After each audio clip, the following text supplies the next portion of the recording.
రాజకీయ సంగ్రామంలో కీలకమైన ఆఖరి అధ్యాయం మరి కాసేపట్లో మొదలు కానుంది. ఏ పార్టీ జాతకం ఏంటో మరికొన్ని గంటల్లోనే తేలిపోనుంది. కౌంటింగ్ ప్రక్రియ ఎలా జరగనుంది, తెలుగు రాష్ట్రాల్లో తొలి ఫలితం ఎప్పుడు రానుంది అన్న విషయాలపై మరింత ఉత్కంఠ నెలకొంది. ప్రస్తుతం రాష్ట్రంలో కూడా ఆంధ్రప్రదేశ్ రాష్ట్రంలో కౌంటింగ్ సర్వసన్నద్ధమైంది ఈసీ. సో ఏంటి ముందరగా తిరుపతిలో కౌంటింగ్ ఏర్పాట్లు ఏ విధంగా ఉన్నాయి? మా ప్రతినిధి మోహన్ లైవ్లో సిద్ధంగా ఉన్నారు. మోహన్, ప్రస్తుతం తిరుపతికి సంబంధించి అక్కడ కౌంటింగ్ ఏర్పాట్లు ఏ విధంగా ఉన్నాయి, దానికి సంబంధించిన అప్డేట్స్? సార్వత్రిక ఎన్నికలకు సంబంధించినటువంటి కౌంటింగ్ ప్రక్రియ మరి కాసేపట్లో ప్రారంభం కానుంది. అంతకు ముందు పూర్వంగా జరిగేటటువంటి కార్యక్రమం ప్రస్తుతం అయితే జరుగుతుంది.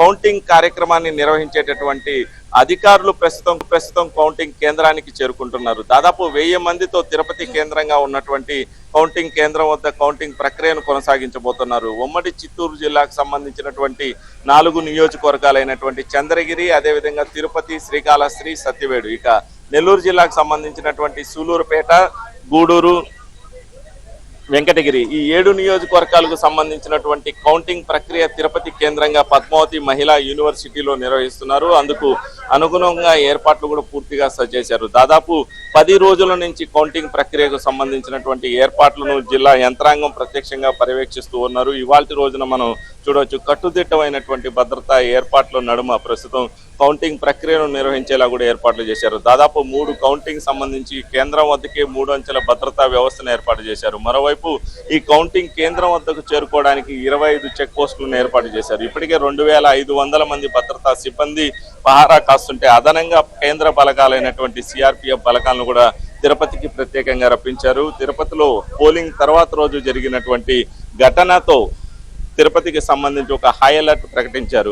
దీంతో తిరుపతికి సంబంధించినటువంటి కౌంటింగ్ కేంద్రాల వద్ద ఎలాంటి గొడవలకు ఆస్కారం లేకుండా ముందస్తు జాగ్రత్తలు అయితే తీసుకున్నారు. పూర్తి స్థాయి భద్రతా ఏర్పాట్లు, అంటే కౌంటింగ్ కేంద్రానికి చేరుకునేటటువంటి సమయంలోనే వారిని పూర్తిగా తనిఖీలు చేస్తున్నారు. ఎవరిని కూడా మొబైల్ ఫోన్స్ కానీ, ఎలక్ట్రానిక్ గాడ్జెట్స్ వంటివి కానీ ఎక్కడా కూడా అనుమతించేటటువంటి అవకాశాలు ఉండవని చెప్పి కూడా ముందస్తుగానే పేర్కొన్నారు. కౌంటింగ్ కేంద్రం వద్దే వాటికి సంబంధించినటువంటి కౌంటర్లు ఏర్పాటు చేశారు. సిబ్బందితో పాటు అభ్యర్థులు, వారి ఏజెంట్లు ఎవరు కూడా కౌంటింగ్ కేంద్రం వద్దకైతే ఎలాంటి ఎలక్ట్రానిక్ వస్తువులు కానీ, గ్యాడ్జెట్స్ కానీ తీసుకెళ్లేటటువంటి అవకాశం ఉండదు. మరోవైపు మనం విజువల్స్ లో చూపిస్తున్నాం, ప్రస్తుతం కౌంటింగ్ కేంద్రం వద్దకు అభ్యర్థులు చేరుకుంటున్నారు, వారి తరపు ఏజెంట్లు కూడా వస్తున్నారు. ఇంతకు ముందే కౌంటింగ్ సిబ్బంది అయితే కౌంటింగ్ కేంద్రానికి అయితే చేరుకున్నారు. 2 రోజులు దీనికి సంబంధించి ఒక మాక్ ర్యాండమైజేషన్ విధుల కేటాయింపు ప్రక్రియ అయితే చేశారు. కొద్దిసేపటి క్రితమే ఇవాల్టి రోజున కౌంటింగ్ సంబంధించి ఏ టేబుల్కి ఏ సిబ్బంది ఉండాలి, ఏ టేబుల్ వద్ద ఏ అధికారి ఉండాలన్నటువంటిది ర్యాండమైజేషన్ ద్వారా విధుల కేటాయింపు ప్రక్రియ అయితే పూర్తి చేశారు.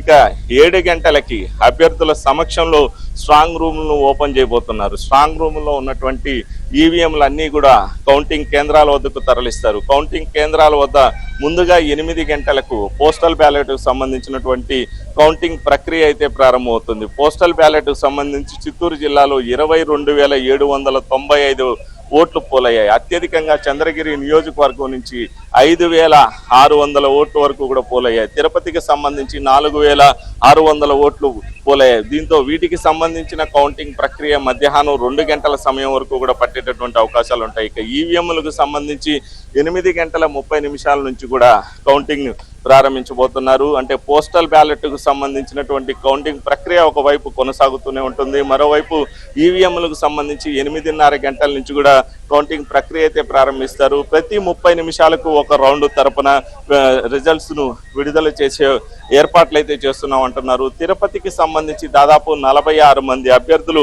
బరిలో ఉన్నటువంటి నేపథ్యంలో రాష్ట్రంలోనే అత్యధిక సంబంధించినటువంటి సంఖ్యలో అభ్యర్థులు తిరుపతి నియోజకవర్గం నుంచి పోటీ చేయడం. మరోవైపు చంద్రగిరికి సంబంధించి 397 పోలింగ్ కేంద్రాలు ఉండడంతో ఈ 2 ఫలితాలు ఆలస్యంగా వెలువడేటటువంటి అవకాశాలు ఉంటాయి. తిరుపతి కేంద్రంగా జరుగుతున్నటువంటి కౌంటింగ్ నుంచి మొట్టమొదటగా శ్రీకాళహస్తికి సంబంధించి, సత్యవేడుకు సంబంధించినటువంటి ఫలితాలు వెలువడేటటువంటి అవకాశాలు ఉంటాయి. అటు తర్వాత వెంకటగిరి, గూడూరు, సూలూరుపేటకు సంబంధించినటువంటి ఫలితాలు వెలువడతాయి.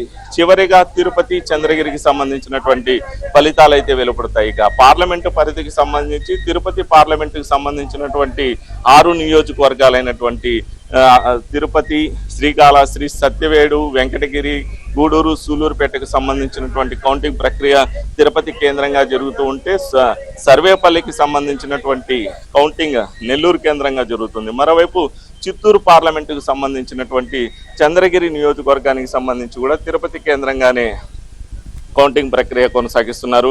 మొత్తంగా కూడా ఎప్పటికప్పుడు వీటికి సంబంధించినటువంటి తాజా సమాచారాలు అందించడానికైతే ఎన్టీవీ బృందం రాష్ట్ర వ్యాప్తంగా కూడా అందుబాటులో ఉన్నాం.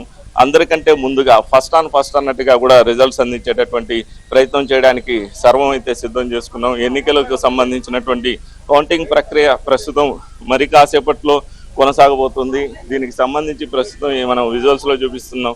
ఏజెంట్లు ఆ ప్రాంతానికి చేరుకుంటున్నారు. ముందస్తుగా సిబ్బంది అయితే దాదాపు 1000 మంది సిబ్బందితో ఈ కౌంటింగ్ సంబంధించినటువంటి ప్రక్రియ నిర్వహించేందుకు జిల్లా యంత్రాంగం సిద్ధం చేసింది. 2140 టేబుల్స్ని ఏర్పాటు చేశారు.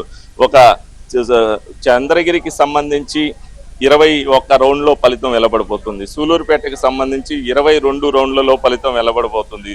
చిత్తూరు అదే సంబంధించినటువంటి నియోజకవర్గమైనటువంటి చంద్రగిరి సంబంధించిన నియోజకవర్గం ఫలితమే చివరిగా రాబోతుంది. మొత్తంగా కూడా ప్రతి నియోజకవర్గానికి సంబంధించి 14 టేబుల్స్ని ఏర్పాటు చేస్తే చంద్రగిరికి సంబంధించి మాత్రం 20 టేబుల్స్ని ఏర్పాటు చేశారు. దాదాపు 397 పోలింగ్ కేంద్రాలు ఉండడంతో 20 టేబుల్స్ని అయితే ఏర్పాటు చేశారు. మిగిలిన నియోజకవర్గాలకు సంబంధించి ప్రతి నియోజకవర్గానికి 14 టేబుల్స్ని అయితే ఏర్పాటు చేశారు. మొత్తంగా కూడా 104 టేబుల్స్ అయితే ప్రస్తుతం తిరుపతి పోలింగ్ కేంద్రం వద్ద ఏర్పాటు చేశారు. అందుకు మొత్తంగా 1000 మంది సిబ్బందిని అయితే వినియోగిస్తున్నారు. భద్రతా సిబ్బంది అయితే దాదాపు 2500 మంది మొత్తంగా కూడా పహారా కాస్తున్నారు. తిరుపతికి సంబంధించి ఇప్పటికే 144 సెక్షన్ అమల్లో ఉంది. మరోవైపు పోలీస్ యాక్ట్ 30 కూడా అమల్లోకి తీసుకొచ్చారు. కాబట్టి ఎక్కడ ఎలాంటి అవాంఛనీయ ఘటనలు జరగకుండా జిల్లా ఎస్పీ అదేవిధంగా జిల్లా కలెక్టర్ మొత్తం పర్యవేక్షిస్తున్నటువంటి పరిస్థితి అయితే ఉంది. మినిట్ టు మినిట్ అప్డేట్లు తీసుకుంటున్నారు. కౌంటింగ్ కేంద్రం వద్ద దాదాపు 90 సీసీ కెమెరాలను ఏర్పాటు చేశారు. వీటికి సంబంధించినటువంటి కంట్రోల్ రూమ్ ద్వారా నిత్యం పర్యవేక్షణ జరిగేలా కూడా ఏర్పాట్లు చేశారు. మొత్తంగా కౌంటింగ్ ప్రక్రియ ఒక ప్రశాంత వాతావరణంలో జరుగుతుందన్నటువంటి ఆశాభావాన్ని అయితే ఇప్పటికే అధికారులు వ్యక్తం చేస్తున్నారు. అందుకు అనుగుణంగా ఏర్పాట్లు చేశారు. పోలింగ్ తర్వాత రోజు జరిగినటువంటి ఘటన తిరుపతికి సంబంధించి ఒక హై అలర్ట్ గా ప్రకటించవలసిన పరిస్థితి అయితే ఏర్పడింది. కౌంటింగ్ సంబంధించినటువంటి కేంద్రానికి సమీపంలోనే చంద్రగిరి నియోజకవర్గానికి సంబంధించిన టీడీపీ అభ్యర్థి పులివర్తి నానిపై హత్యాయత్న ఘటనతో మొత్తం అలర్ట్ అయ్యారు. ఈ ఘటన చోటు చేసుకున్న తర్వాత మొత్తంగా కూడా పోలీసు భద్రతా సిబ్బందితో పాటు మొత్తం కూడా పహారా పెంచారు. ఎక్కడా కూడా మరోసారి ఇలాంటి ఘటనలు పునరావృతం కాకుండా ఉండేలా చర్యలు చేపట్టారు. దీంతో ఎన్నడూ లేని విధంగా కౌంటింగ్ కేంద్రం వద్ద ఒక ప్రత్యేక వాతావరణం వచ్చిందని చెప్పుకోవచ్చు. దాదాపు కౌంటింగ్ కేంద్రానికి 2 కిలోమీటర్ల ముందు నుంచే భద్రతా తనిఖీలు ప్రారంభమవుతున్నాయి.